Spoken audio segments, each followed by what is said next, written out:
Alrighty, guys, welcome back. This thing stream is called lunchtime, but it's actually gonna be pretty productive. I'm gonna jump into what I want to watch. One second, let me try to see if I can change the background.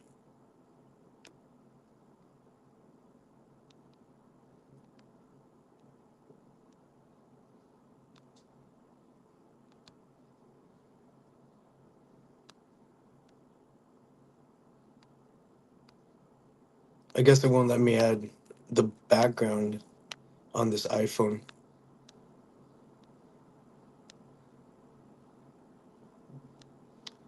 Come on, why won't it let me add that? Anyway,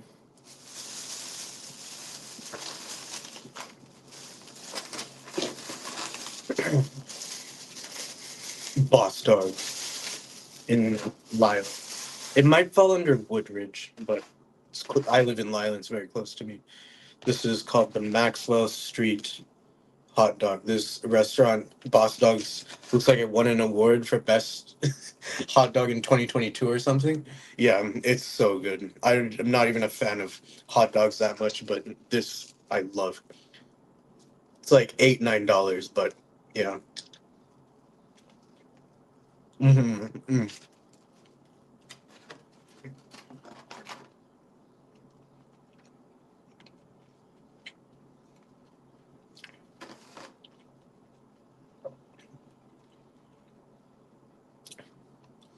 That was a Polish brat with peppers, mustard, and fried onions. Yeah. Shout out to these immunity support juices, gut support juices. Pretty damn not the tastiest, but you feel healthy when you drink them. That's always that's always nice. All right, bro. Anyway, what I wanted to do looks like there's this new as I've talked about before, I've been getting back into Breaking Bad after 4 years of not watching it. I've rewatched it several times in the past couple months, rewatching a lot of episodes. But looks like looks like Aaron Paul and Brian Cranston did this podcast thing. I don't really follow this podcast, Little Dicky's podcast. I've seen I've seen his show before. Yeah, Little Dicky's show. It's fine. It's all right. I respect it. Kind of wanted to watch something similar to Atlanta. It's all right. It could be better. So I don't really follow this podcast, but yeah, this interview so far, this new one dropped 2 days ago with the Brian Cranston and Aaron Paul on their podcast Friends Keep Secrets. So far, they've talked about stuff I've already seen before in Breaking Bad cast interviews, like Brian Cranston's wife knew the script was so good, so was frustrated when he knew that he would be leaving for Albuquerque for like 6 months out the year. So things like that we already knew. So yeah, I'm gonna keep watching, see if there's more stuff. Mm. How do you do it? So the best thing is to think of the five most important things you want in your partner. Okay. Yeah. Okay. Okay. It might be fidelity and humor and moral sense. This is a segment about both of their segments about marriage advice. I really don't give a shit. Gonna skip a little bit. Yeah. You guys have dreams about Breaking Bad and shooting? You miss it? Oh. Well, when it ended 13 years ago, I thought, well, that's the end of that. That's the last time I'll see these people. And and then he did a movie called El Camino, which extended the story of what happened to Jesse. Yeah. Which people wanted to know. Yeah. And so I was doing a play in New York at the time, and I got into a car right after my Sunday matinee, flew on a private jet to Albuquerque. Nice. They put a shroud over me getting off the plane because they didn't want anybody to know anything. Yeah. They put me into an Airbnb. I couldn't leave. Oh my gosh. No. And then the next day, I had that shroud open again, and I think they said, what were our names? Your name? Bert and Ernie. Bert and Ernie. That was our name. I like the call sheet. Bert and Ernie. Bert and Ernie. And they They put me in a bald cap and the whole thing. Oh, And I did a little couple days with him, and then flew back to New York to continue. And then we did a little bit on Better Call Saul. Yeah. Better Call Saul was when we were shooting. I mean, I was having dreams as the guy. Yeah. Like as Jesse. Really? Yeah. How did that stress you out when you were having I'm did you sure. forget how to talk like yourself? It's better. You guys are so sweet. Your relationship makes me want to cry. Yeah. It's so sweet. He normally bird feeds me my food. It is sweet. And then I've never witnessed. I'm obviously big fans of the show. Yeah, I just never witnessed good dynamic in person. So it's like, I love the guy. You know, I got to tell you something. yeah. He's about to have a pretty serious surgery. Oh, really? Yeah, he's having a shoulder surgery. Yeah. Tommy John? Replacing my shoulder. Used to, I mean, I used to baseball. Was an incredible pitcher. Oh, wow. You know what he's giving me? What? His old shoulder. He's giving me his old shoulder. No.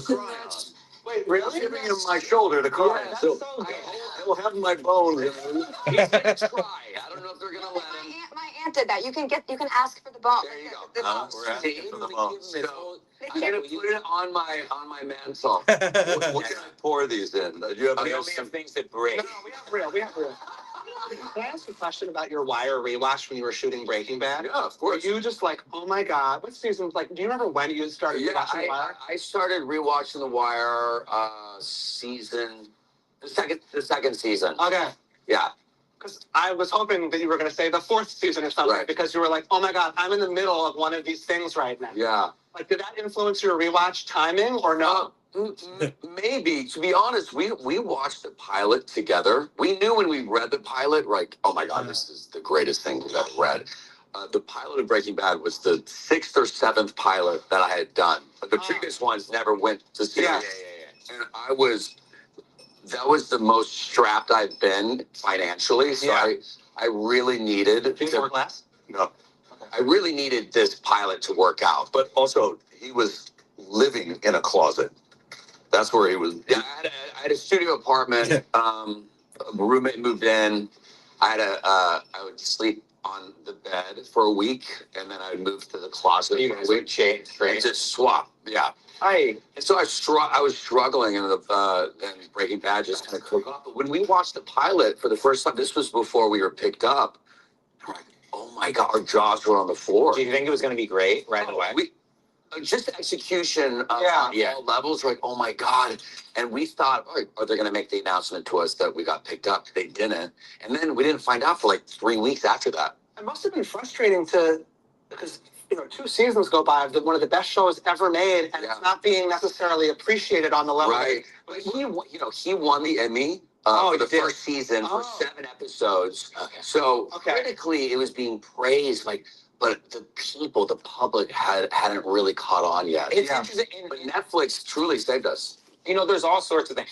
So beautiful work. When you're making something, sometimes I don't know, like, when a song's going to be big. Or sometimes I'm the opposite way. I think it's going to be big. It's not. Also, sometimes I'll work with someone and it takes so long for them to get big. Or it takes so long. And it'll be a thing. And I'm like, how does everyone not know? But do you know, though, sometimes with music, do you know it's just an instant thing? Or you're like, oh, this is... I get a feeling. Yes. Benny, you can identify when something's really good. Yeah, yes. But you can't possibly say, this is going to hit. We don't know what's going to hit. Okay. Back in the day, before like TikTok and all that stuff, I had a really good, like, if I thought a song was going to be big, I'd say more times than not, it became big. Right. Now it's a little bit more difficult because You're losing your time. I'm losing my time. Yeah, I'm old. Definitely. No, and it's tough because there's so many other factors now. Because in a cool way, people. Thank you. Thank you. Oh yeah. Let's taste this. I have to. Salud. Here, Salud. Salud. Wow, this is great. It's a breaking glass. You made that. I'll hold off. That's unbelievable. I'll do this. Couldn't be a better drink. Unbelievable. Were you even good at making drinks like this before this venture? Not really. Yeah. You know what? So good. Aaron and I are very used to being in a position of not knowing. Mm-hmm. As an actor, you go into something and I don't know who this character is or what I'm going to do with it. So we went into this very comfortable. I've tried their mezcal. Yeah, I don't know if it was the fact that I was in a restaurant and then it was hot outside and I was walking to the library and stuff. Um, but the buzz only lasted about 30 minutes. I had 2 shots worth in my drink of Dos Hombres mezcal. Yeah, and yeah, I'm doing good not drinking. Last drink was Sunday.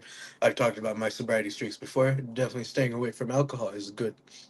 With not knowing, and you learn. You just start absorbing exactly how it's made, and then behind the bar, it's like watching bartenders who really know what they're doing. Yeah. Then you kind of emulate that. Yeah.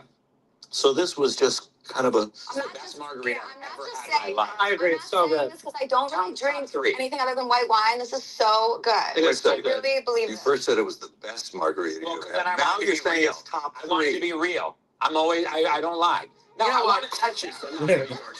You guys want to sit on the couch? Sure. Oh God! Wait till you taste this. You want to do a caviar bomb? Do I snort Caviar. this? Whatever. It's up to you. I want to see you snort it. I haven't eaten anything. I have huge textural phobia. I've just tried a grape for the first time this year. Secret honey. Like what I We drink tequila and eat caviar. I hope you guys don't think you're leaving. You guys can stay all day. We're We're not gonna leaving. watch Breaking Bad. It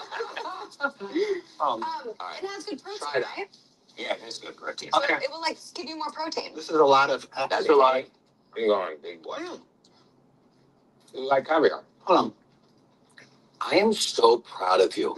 Big deal. Thank you. It's a big deal. That's You know why I'm so proud of you. I was worried. I would really taste the individuality of the balls. Right. But No. Yeah. it really unnerved me. No, Because I tried caviar in January for the first time. Yeah, it's solid. Yeah. A little bit it's sour in a nice way. Not sour, a little bit slightly bitter in a nice way, slightly salty in a nice way. Pretty delicious, yeah. Oh, where you really taste the individuality. Would you guys say the two of you are? Is this peak life for you right now? Like, do you feel like you've kind of done the things you want to do, and now you're having like you get to Yeah. like, do stuff like this, and you get to get a elbow or shoulder surgery? Yeah, it's all just such a blessing. I'm starting to take a little different tact. Yeah. I'm starting to degrade. No, you look great, by the way. Oh gosh. You really do.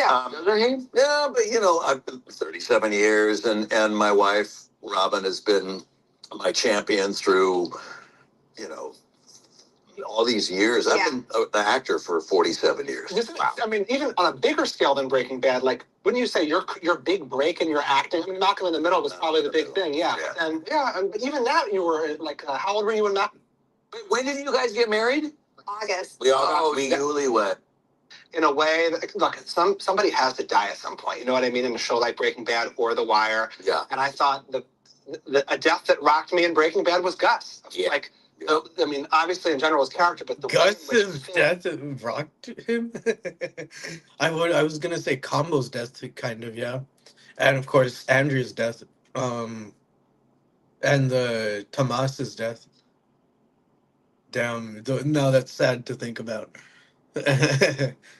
Yeah, Combo's, but Gus's death, you saw it coming. That was the point of the whole season. Did people find Gus's death unexpected? Were they like, oh, Gus is gonna be the villain that gets away with the whole show? I can maybe see some people thinking that, but not me. Yeah.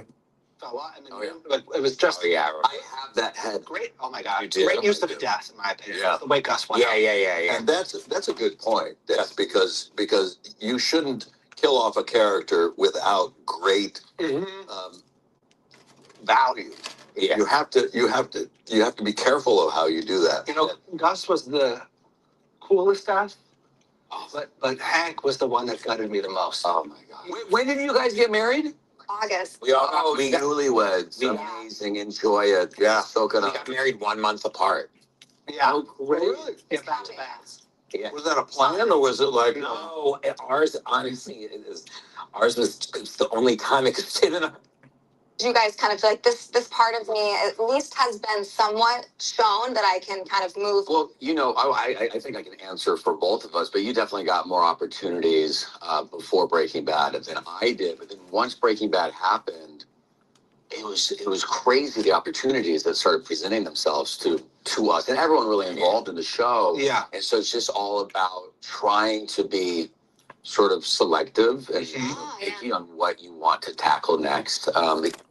I was just thinking about before this, um, when the Breaking Bad writers said that with Better Call Saul, when they were writing that, they realized that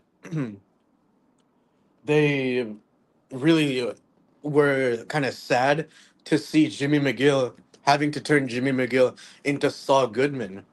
But I don't know, does anyone else personally not really see too much of a difference identity wise between Jimmy and Saul? You definitely see a difference identity wise in Gene. I will say that Gene Takovic, that was very interestingly highlighted. The Gene Takovic timeline, um, it's depressing. It's so depressing. I just grabbed water. I was gonna grab a soda, but I can't. Maybe there is something I'm not seeing thematically that really makes Saul Goodman and Jimmy McGill distinctly different thematically, but I personally don't really see it. What makes Saul and Jimmy so thematically distinctly different? Like Saul is very invested in Walter White, which makes him an accomplice to a terrible criminal activity. But I was gonna say this in my next review. He wanted out when he found out that Walt poisoned Brock. He didn't want to take Walt's initial bribe, so it's fair the way the filmmakers, the showrunners framed it differently. Whereas that Walt and Jesse, they kidnapped and made him take the bribe. That's pretty much, yeah. It's a fair, very fair argument. But yeah, Jimmy really wanted to cleanse himself there. He really wanted to cleanse himself by taking accountability. That after that he became all about Walter White and his empire because he knew very fruitful. But yeah, he wasn't there during the meth making or any of the killings. I know he'd indirectly introduced Walt and Jesse to Ira, which is what got Hank killed and stuff. But yeah, that's Walt's fault. I don't see the 86-year sentence at the end of Saul Gone, the final episode of Better Call Saul. 86 years really doesn't make sense to me personally. Does anyone else agree? I think there's like a really good chance of him getting parole. Maybe like a fucking what's it called? A Shawshank Redemption type of sequel situation in the future. But no, if the Breaking Bad universe writers were gonna make another spin-off, which I really hope they do. I really don't think that hope that Better Call Saul isn't the end to the Breaking Bad universe. I think that crew would work together. Um, does Pluribus have most of that crew? Not sure. I really want to watch Pluribus for a few months now. I don't have Apple TV. Where else can I watch Pluribus though? But anyway, you guys, yeah, like of course Jimmy McGill is more rootable. Saul Goodman's kind of the same, just more emphasis on Walter White, who just knows his stuff with the law. Jimmy McGill, you see him as a more competent lawyer. All right, at the end, in Saul Gone, Walt says to Jimmy, Walt says to Saul, that you would have been the last lawyer that I would have went to with the gray matter technology if he was going to sue them. He's like, you're going to have been the last lawyer I would have went to. Like, that's really funny, considering how dependent Walt is on Saul, literally. Because yes, I saw a comment where it's like Walter would have been seething at his teeth if he heard, his blood would have been boiling if he heard Jimmy say that Walter White couldn't have done it without him. Yes, you watch Breaking Bad with Saul, yep, all that stuff. Maybe the sort of laser tag idea was a little bit in the way of things. Just a place for Jesse to hide. Um, all of his suggestions, like all of his advice, QB and Hua. The fact though, where Better Call Saul gets a fair, I think, criticism from me for being a little bit boring on rewatch, like you get that gives you room for dialogue, like oh, so what happened to QB? I have no idea. Like, why do we need that dialogue? Why do we need that? That's where I think the fault of the episode, is it Waterworks or is it the Breaking Bad episode? I think it is the episode called Breaking Bad. The fault that I have with that episode, it could have been a really, really great episode, but the time that we spend on uh Jessica, what's her name? Rebecca? Saul's assistant, Rebecca? I think that's her name. Uh, the time we spend on her going all the way to the phone booth talking to Saul, I think we spend way too much time on scenes like that in Better Call Saul. But that's all up to what the filmmakers, producers, writers think is the best option to showcase. But yeah, I think sometimes we spend way too much times on scenes like that. That being said, definitely Bagman season 5 is my favorite episode. The episodes around that so engaging, but season 6 is also fucking awesome. Season 6 episode 3 has one of my favorite looking shots ever. The opening shot in season 6 episode 3 of Better Call Saul. It's one long take. Fucking beautiful stuff. Beautiful, beautiful stuff. It's a shot of of a desert and then a flower. Then it starts raining. All right. Did I grab my soda? Yes, I did. This Dr. Pepper is fucking delicious, honestly. In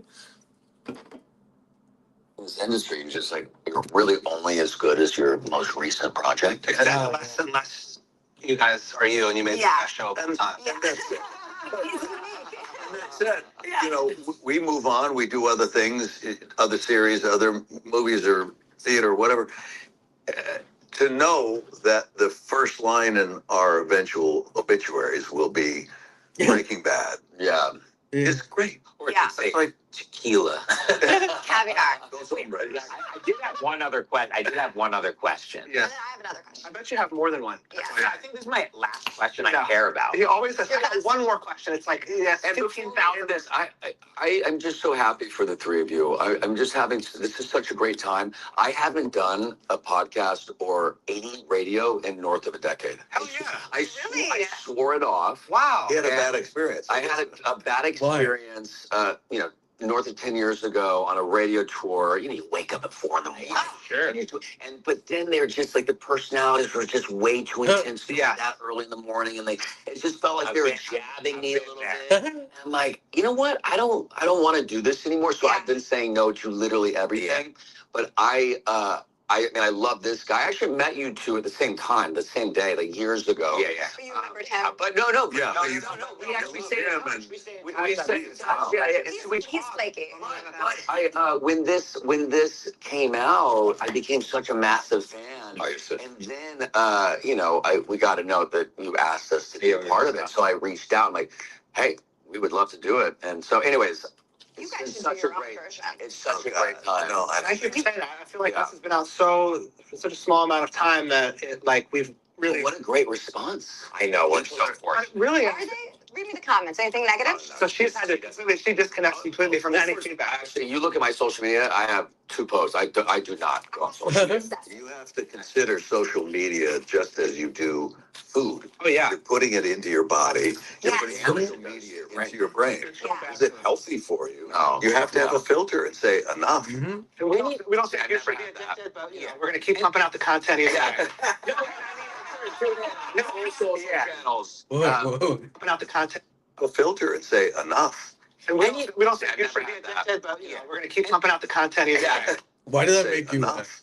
And we don't say I good for never the had that. addicted, but we keep pumping out the content either way. All social channels. I think What? I've We don't think you should be addicted, but keep pumping out the content. Why did that make Brian Cranston laugh? It's such Oh, a God. great I time. know. I keep saying that. I feel like Yeah. this has been out for such a small amount of time that we've really. What a great response. I know. We're so fortunate. Really? are they? My social media, I have 2 posts. I do not go on social media. You have to consider social media just as you do food. Oh, yeah. You're putting it into your body. You're Yes. putting social media into your brain. Yeah. Is it healthy for you? No. You have to have a filter and say enough. And we don't Yeah, think I've you never should be had that. addicted, but we're gonna keep pumping out the content. No, Either. I mean, no social channels. I think that I go to TikTok and I go to Instagram for actual like connection and like a rush of dopamine. Yeah. When I should That's be what it going- is. It's the most widely accepted drug in the world. Yeah. Yes. Like, and This is my dopamine. You should be doing a caviar and tequila. Yes, I will. That's good. I think We're gonna it's use that. I really love that you keep diving in. I love it. I'm proud Okay, of wait. all I of want to you. ask you one question. Okay, yeah, go. Oh, I haven't even asked yet. Okay. If a man came in here No. with a gun No, that's my second. Who would you protect? and tried to suck your dick, No. That's almost what I was gonna ask. No. So my question was, you actually shaved your head for the show, right? Yeah. Did you like have to were you so scared? Have you ever seen your head? Have you ever seen your head with like Yeah. what if you had like moles or shit come Yeah. You didn't give a That was your burning question? Yeah, or does your wife I actually think it's a good question. Was your wife like, are you fucking nuts? No. I mean, we're actors. I'm looking forward to looking different, feeling different. Yeah. Yeah. In between jobs, I usually grow my hair, Yeah. grow facial hair. Yeah. I'm working on the studio right now, so I keep it Yeah. clean. Jim. Great show. Yeah, fun show. Great show. But to shave my head, it saved me time. It would have cost. It would have saved. I would have had How much money? come in earlier in the day. Yeah, of to course. put on the bald Of cap, course. to put it down, and to do the. So they gave you the option. But also, when you have a bald cap on, you are aware of it. Oh yeah. And You're and aware of it also- every and moment. over 13, 14 hours, it gets hot yeah. because you're the heat Oh. stays in, and it's like no. Dave said his dream. We always Oh, talk yeah. about our dream would be at the height of everything. Yes. We on this show shave our full from here all the way to here, eyebrows and everything. Yeah. This whole thing I think it's shaved. Nothing else matters. Great idea. I feel like you know what? We'll do it right now. Great idea. Right now, I don't know. Can I ask a question about theater? Yeah. Did you do theater before? Like when you first started, you were doing theater. Yeah. Okay. Because I was gonna say. Have you seen him on stage? No. No, but I can tell you'd be incredible because you have such a focus. Like you have such a good like. I'm sorry, what? But I think my question really was with TV. Do you like theater more than you like acting on TV? It's really my It's question. more immediately rewarding. Yeah. It's like doing stand-up, you're right there, you can feel the audience. It's a high. It's a high. You're getting an ebb and flow relationship with the audience. Your responsibility is to guide them to a story. Yeah.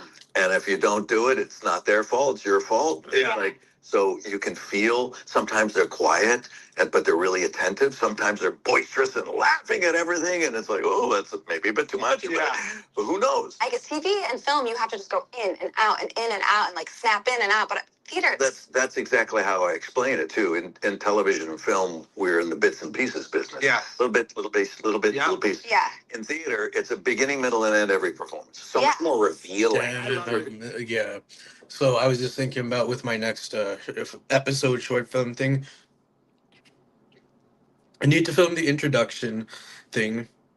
That I'm gonna take one morning. It's like 2 shots of this introduction scene. And one of the shots, my first instinct is to film it in my car. That was the first visual that came to mind that I imagined. Where it's the intro is my mom, played by me, telling me that my project for school sucks, and my reaction to that in sadness. It should take place by like the front door or something, right, in the house. But my first instinct is to do it in the car for some reason, even though that really doesn't make any sense why I'd be reacting to it there. Yeah, maybe front door is the best option. I think it's because front door is a little bit more difficult to visualize. Because I say that because this wall of post-its, I realize I can kind of use it as like a background visual for TV fights. When I set up my camera on a tripod over there, and it get the post-its in the background, I think that would be a really interesting look.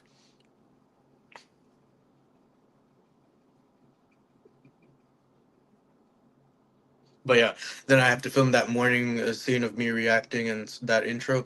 That should take just one morning, and then the next is the library stuff, where I'm playing my own teacher. Wrote the lines for that, showed that script on the stream a few days ago, I think. And after I filmed that, just some B-roll of me in my purple suit. Hopefully, it connects to something good in the story, and then I'm done filming that. And it's June 25th, so I anticipate that being done in the next couple of weeks in July. And then I've been slightly outlining the short film after that one. I think I said before, it's tentatively called Sixth Grade, and the more I think about it, sixth grade has nothing to do with the story. It was just sort of feeling inspiration for the story elements. But no, it needs work on the story elements. So far, I've just been kind of, I think, feel like patting myself on the back for just kind of reinforcing story structure, knowing that I want to go for like a 5 act structure where act 4 and 5 kind of serve. Act 4 serves as decreasing action, or this is where the opportunity for where the character makes the right decision as opposed to their flawed decision the character makes around act 1, act 2. For me, act 2 with the 5 act structure would be where the game changing midpoint happens, because usually I've seen writers say that Act Two is really twice as long as Act One and Act Three, which makes a lot of sense. And so seeing it as a 4 or 5 act structure, I think, is beneficial because then Act Three can be the shit. I wrote this down somewhere.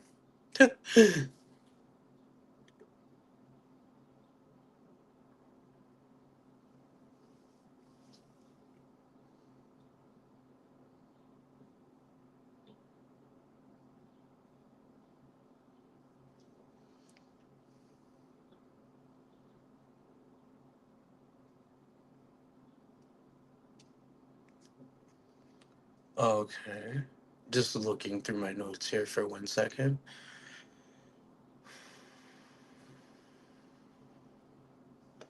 What did I write down about Act Three? If it's not the midpoint and it's not the aha moment, oh, it's the reactionary moment. Yes.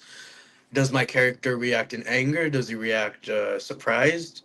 Is he happy about something? Act 3 will be about that. And then that's where Act 4 gets to be the aha moment where he makes the right choice. And Act 5, I'll treat it as a sort of punchline. All right? Punchline to the type of joke I want to tell. Good shit.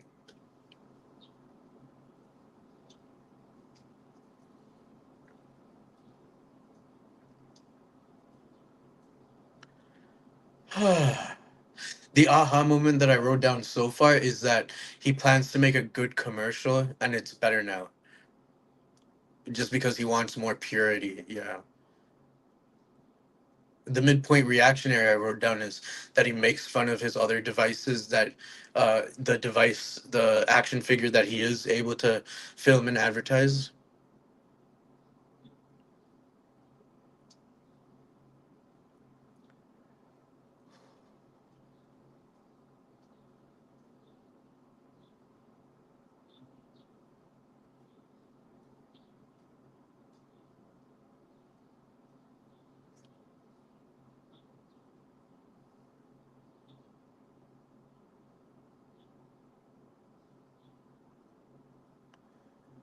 Oh,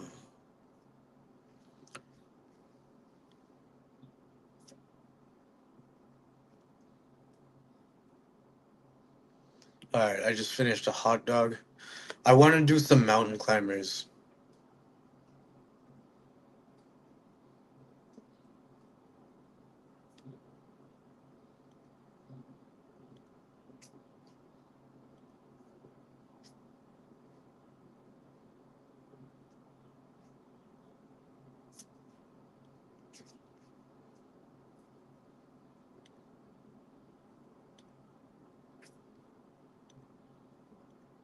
Just looking through my notes for a minute.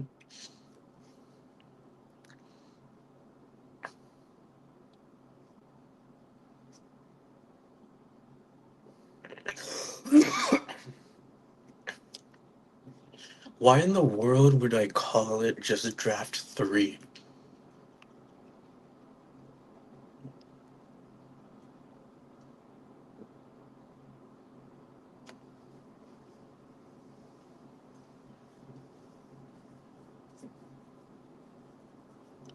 So Act 2 is like enhanced strategy. Oh, maybe a pinch point inciting incident is that a character is getting exposed for being a hypocrite, and when it has to do with advertising.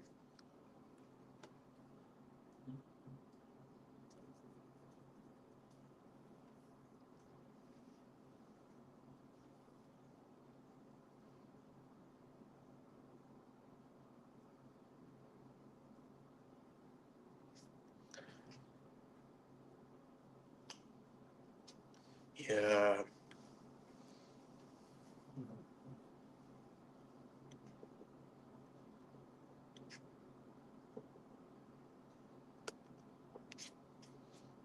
Yeah.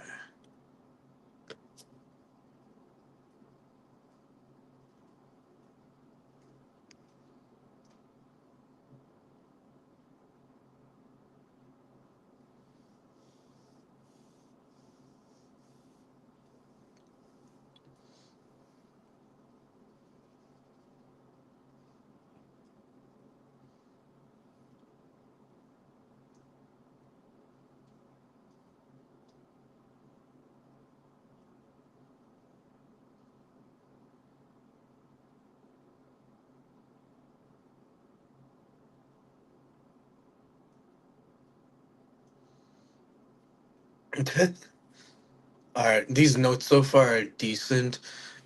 I'm getting kind of lost here when I'm reading these random notes I took about iCarly. I pretty much have to delete these notes right here about iCarly because I decided I don't really have an episode I want to review. Like, I Make Sam Girlier is the closest I have. Um, Sam gets tired of the kind of stereotypes people make about her, or not stereotypes, but what she actually does, being kind of manly. But other than that, all the other episodes, they're silly and they can serve as a good escape for sure at times to not take things too seriously. But yeah, for now, I don't think I'm going to review iCarly, but I definitely have a good write up here on Drake and Josh. And yeah.